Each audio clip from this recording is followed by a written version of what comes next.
Okay, pilgrimage to places associated with revered individuals, events, or objects constitutes a major form of worship in many traditions. This was on the last part. Okay, theme number 9, death and the afterlife. Now, before I get started on this, I may have to quickly go that way in a minute or two because even though I am a full-time student, I am also a full-time mom, and my daughter makes straight A's in school. So I figure every now and then she deserves to come home to cookies.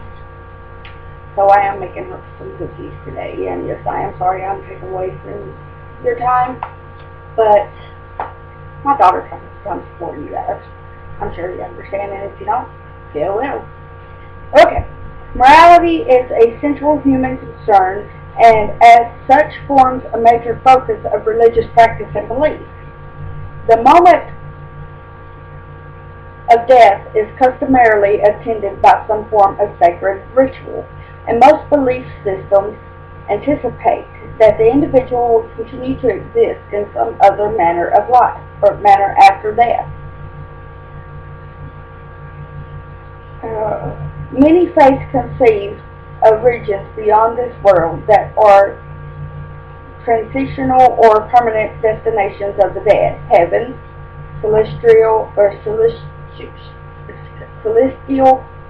regions of bliss for the righteous, and hells, infernal regions of suffering for the damned. Central to the religions originating in India is the idea that a soul is reincarnated after death in a new physical form, the nature of which depends on the individual's accumulated merits or demerits.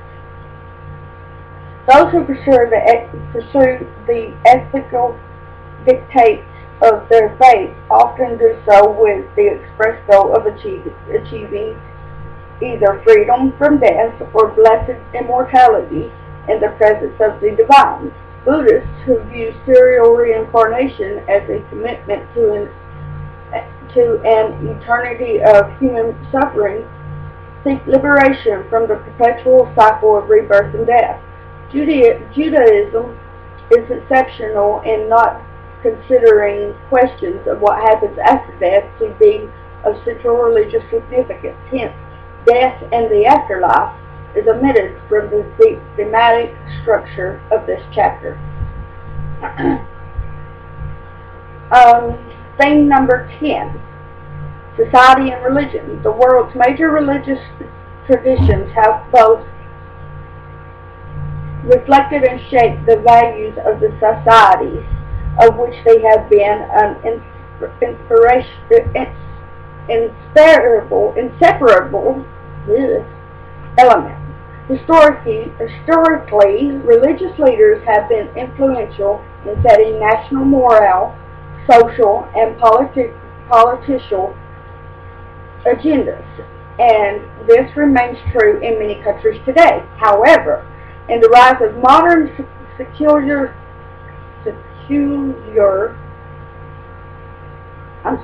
I cannot say that word today for anything, government has sometimes created tensions between the civil and religious establishments. These arise because it is sometimes assumed that the interests of church and state, or whatever equivalent term may be used, are always distinct, and that the engagement of religious communities in the affairs of the modern state is therefore interference. But many of the issues that face present-day societies raise ethical questions that go to the heart of central and often long-standing religious concerns. For example, is war in general or a particular war permissible?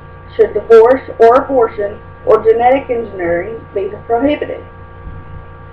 For adherents of a particular faith, the decision whether to join with civil government or take an institutional stance independent of it may be difficult. Two questions illustrate the dilemma. The first relates to gender equality. To what extent can religions be preserved? Older paradigms, for example, all-male priesthood, legitimately urge change in the state status and treatment of women. Another issue is tolerance of cultural diversity. If a faith-sown scripture and history have promulgated the notion that it possesses the best or sole path to salvation, however the term is defined, in what way can that religion encourage society in general to grant equality to other traditions with beliefs and practices perhaps antithetical to its own? In the pages to follow, these and other complex things are discussed and clarified by writers who are all acknowledged experts in the field. Together, they have created a vivid and authoritative survey of the profound mysteries, powerful intellectual constructs, compelling inner logic and coherence, and magnificent expressions of holiness that constitute the greatest and most lasting achievements in the world's major faiths. Now, all this was written by Michael D. Coogan, Professor of Religious Studies, Stonehill College, Easton, Massachusetts, and Director of Publications, Harvard Semitic Museum. Oh, and one more picture here.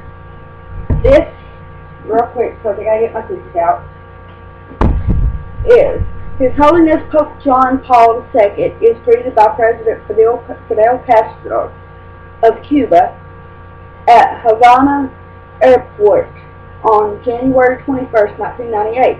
Papal influence on the world's Roman Catholic population has sometimes been a cause of friction between the Church and national governments, particularly in communist states such as Cuba, which officially promote atheism.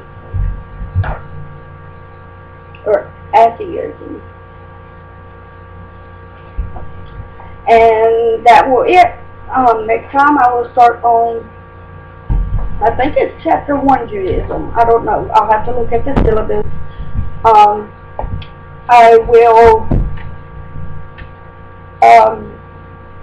let everybody know when I get my cookies and everything done, I will start on a new video to describe what will happen today in my first Religions 100 class with Dr. Jonathan Watts. Any comments, suggestions, please do. I am open to advice or anything else. Thanks, and everybody have a good day.